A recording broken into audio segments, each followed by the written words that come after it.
पड़ा। हाँ, 7 मिनट तक करना है। उसके बाद में स्टीम देना है। जब स्क्रब करते करते स्टीम को चालू रख के स्टीम देना है, तो वहाँ पे स्टॉप करना है स्टीमर को।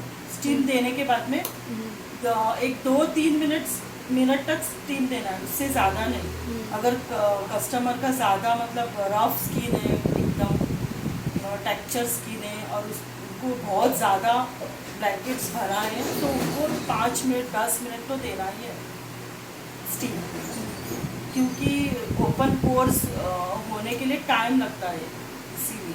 तो वो स्टीम होने के बाद पिंपल्स को रिमूव करना है। जब पिंपल्स प्रोन रहते हैं ना, मतलब जो रेडनेस रहता है, रेड रहता है, थोड़ा सा ओपन जैसा होने के लिए आता है ना, उसको हाथ नहीं लगाना है पिंपल्स को। जो पिंपल्स सूखने के बाद जो ब्लैक स्पॉट्स जैसा होता है ना अंदर ब्लैकेट्स के जैसा, उसको निकालना है। मैं दिखाऊंगी वो ये पिंपल्स वाइज जो ब्रैकेट्स के रहता है ना, सो पिंपल्स सूखे अंदर से जो ब्रैकेट्स बनता है उसमें। और कभी कभी ना पिंपल्स ऐसा होता है कि वो ब्लड कोटिंग की तरह होता है, उसको भी ज़्यादा प्रेस नहीं करना है, क्योंकि वो पेट का प्रॉब्लम होता है। तो कस्टमर को बोलने का कि अपना पेट साफ करके दो। समझ में आया? एक एक पिंपल्स कैसा होता है ना, अंदर से एक ब्लड के जैसा राउंड होके ना, ब्लड के जैसा घट रहता है, वो एकदम टाइट जैसा, और उसका मुंह भी नहीं दिखता है। मतलब आप लोग अभी पिंपल्स का एक पिंपल्स को ऐसा पॉइंट जैसा रहता है ना, जो ब्लड फूटने के बाद में बाहर निकलेगा, या तो फिर उसका व्हाइटेट्स बाहर निकलेगा, ब्लैकेट्स बाहर निकलेगा, उस टाइप का रहता है ना, वो पिंपल्स है।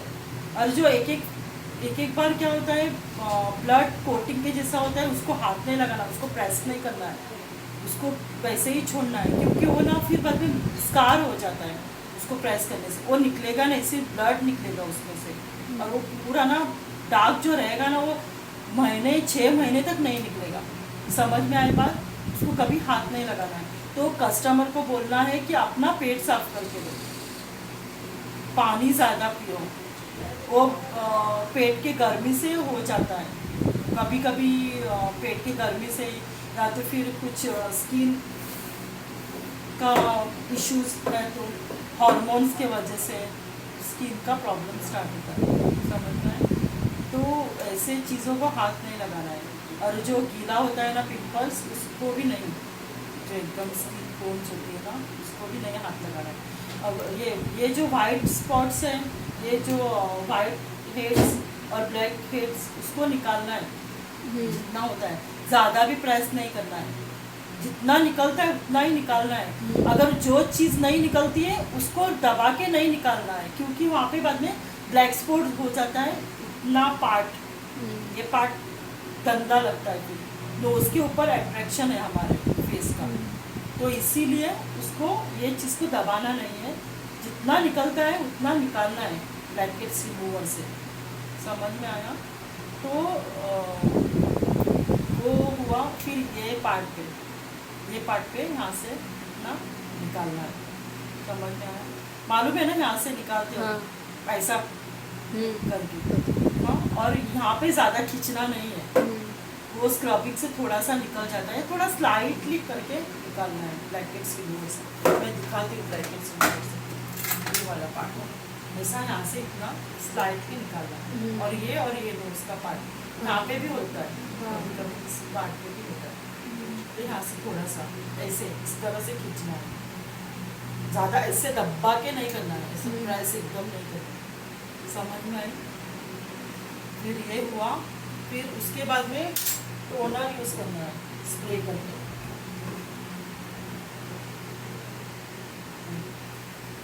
इस तरह से स्प्रे करके टोनर यूज़ करना है। ये टोनर क्यों यूज़ करते हैं बताया था मैंने। जब वो ब्लैकेट्स निकालते हैं ना, जब अंदर में जो, ज़रा लाउडली सुनाई देना चाहिए मुझे, बोलो, सही है, बोलो।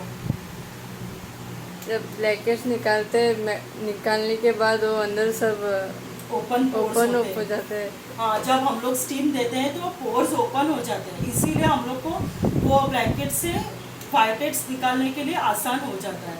इसीलिए उसको भी पोर्स को क्लोज करना है, इसीलिए टोनर यूज़ करना मस्ट है, मतलब इम्पॉर्टेंट है, ज़रूरी है करना।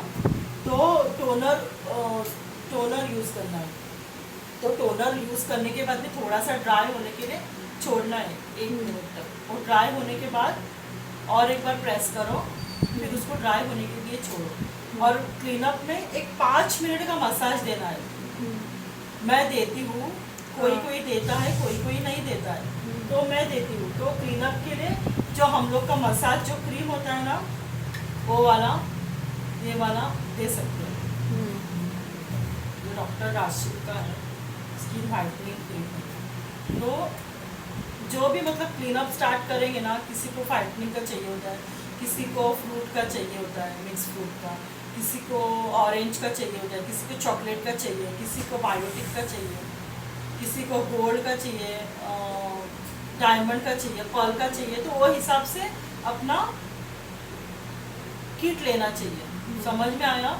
किट लेके वो प्रोसीजर के हिसाब से करना चाहिए। जैसा फेशियल का सिस्टम कैसा होता है वैसा क्लीनअप का सिस्टम है, लेकिन फेशियल में 20 मिनट का मसाज आता है, लेकिन तुमको करना है क्लीनअप के लिए सिर्फ 5 मिनट मसाज, 5 या फिर 3 मिनट का मसाज।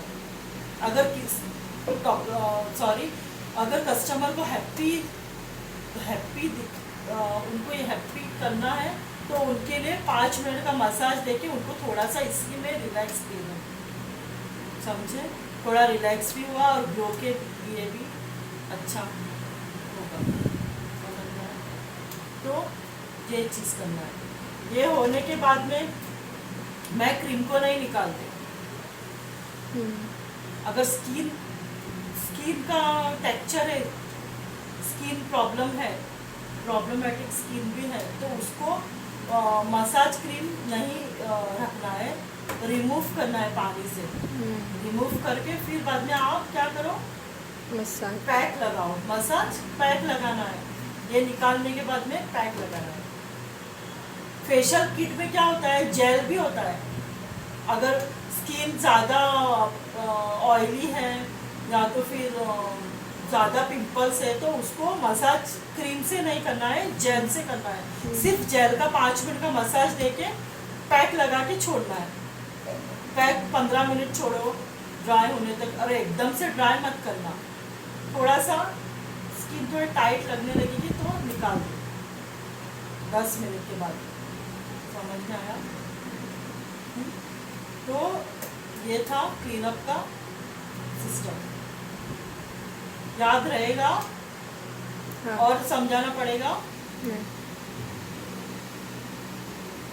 पूरा प्रोसीजर समझा मैंने क्या बोला हो? स्टॉप।